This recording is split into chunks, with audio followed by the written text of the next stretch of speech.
Hi, I'm Jen Garrett Ostermiller at CCV Winooski. And I'm Erin Meenan, also from CCV Winooski. We're going to talk with you a little bit about our Orientation Leader program. We moved to Winooski in 2010 and began our Orientation Leader program in the fall of that year. We changed from having one large group orientation to several small group orientations because of our facilities. Realized that we had to involve a lot more staff and decided it would be a great time to introduce orientation leaders. So we love having our student leaders. They provide a really different perspective than as staff members we might, and students really like having their presence there. It's great to have a student leader as a co-facilitator. It shows that we respect them, that we love having involvement, and I think it really sets the tone for a positive experience at CCV. Additionally, it provides that student with a leadership opportunity where they can develop skills that include public speaking, facilitation, experience with technology. It's really a job that builds skills and something that we don't offer a lot of at CCV. It may even lead into being a peer tutor or involved with the student advisory board or even a student leadership role on another campus when they transfer, which we've seen with a couple of our students that have moved on. So at our orientation, it basically runs where we start off with introductions and an icebreaker, move into an online scavenger hunt, do a tour of the building, and then also have some burning questions. And we incorporate a video for that. So the student and the staff member really split the tasks pretty evenly. The students are responsible for starting out the program. They're the ones that introduce themselves and their story, and then they lead the group through an icebreaker. And I think it's a really great way to have the students start the conversation because it shows that we really respect them and their presence and how they're helping us. And then during the scavenger hunt a little bit later on, they also lead the tour around the building so that students have some informal time with them to really hear what their experience was like. And with the online scavenger hunt, the students become really familiar with the portal, with login issues, and it's great because having two people, we can really triage the needs in the room and help the advanced students move through our online scavenger hunt while still getting the students who are trying to activate their account set up. And it means that these orientation leaders are ambassadors in their classes and in the building. So when there are login issues, they're another person who knows exactly what to do to help the situation and can stay calm and carry on. Yeah, so really with our orientation leader application process, it starts during the previous orientation. Students fill out evaluations, and at the end they have the chance to say whether they'd be interested in applying to be an orientation leader. Then I would say about week 5 during the following semester, we ask other advisors and staff members for names of students they think would be great orientation leaders. Then we send all of them the application, which is about 1 page, ask them to respond to a couple of questions. When they turn it in, they're scheduled for a 30-minute interview. Everyone gets an interview to give them that experience and practice.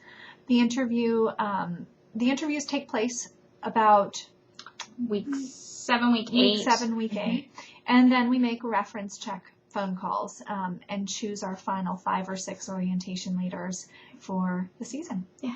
After we've selected our orientation leaders, we run a 4-hour training with them, and it's both to help acclimate them to the idea of being a leader and mostly to help them really understand the ins and outs of the curriculum so they feel comfortable when they leave and ready to facilitate an orientation. We have them share a story about their experience at CCV, which is a little bit of an icebreaker, but it also is something that we ask them to do during an orientation session, talk about something that's been a transformative experience for them or a meaningful experience to help the new students just connect in a more personal way with our orientation leaders. And then we run through the curriculum of orientation so that they know exactly what to expect. And frequently we serve as the students and have them work with each other to really go through each of the steps. So that's one thing that they said that they wanted. They wanted to leave the orientation training knowing exactly how orientation would run. So we keep it pretty practical in that way. We also do a mini diversity training. It's really important that students recognize their experience and their story is important, but there are a lot of experiences and stories in that room. And so to just understand some basic multicultural competence and awareness so that they are respectful of all the students that are coming through their orientation session. And then finally, we do a little mini lesson on leadership and the idea that as selected orientation leaders, they play a different professional role on campus than their peers do. So even when they're not leading a session, the students that have been through an orientation with them are going to look up to them as a CCV staff member. And so they need to be more aware of policies and really toe the line when it comes to parking and textbooks and some topics that they may have a different personal opinion about than the college's stance. And so we ask them to be really thoughtful about what they share and how they share that. And then really the best part is after all of the orientations have happened, we usually do a debrief with our leaders, and they provide us over food, yeah. Of course. They provide us with so much information, and they are the ones that really have helped create orientation. They are the ones that have gone through the essential objectives. We looked at them together, and they let us know this is what we should cover during orientation. Mm-hmm. So if nothing else, they really have formed the curriculum for us to make it a meaningful experience and relevant experience for all future students. Yeah. And we tend to send out, I was thinking about different sized centers having some numbers of students. We tend to get about 30 students who have expressed interest or been nominated to be an orientation leader. Maybe 8 or 10 apply. We usually select 3 or 4. At a smaller center, you might only need 1 or 2 orientation leaders. I would recommend having more than one just so that they can go through a training together. But I don't think it would be a problem to find those folks even at a small center. The students tend to be really eager.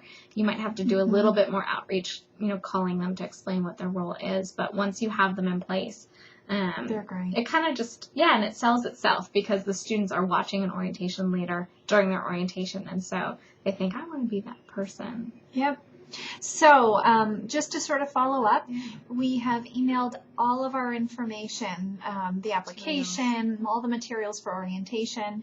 Jen and I are more than happy to speak to anyone by email, phone, in person, whatever works for you. And we'd love to hear what you end up doing so that we can steal your ideas. Yep. So thanks so much, and we'll hear from you soon. Thanks.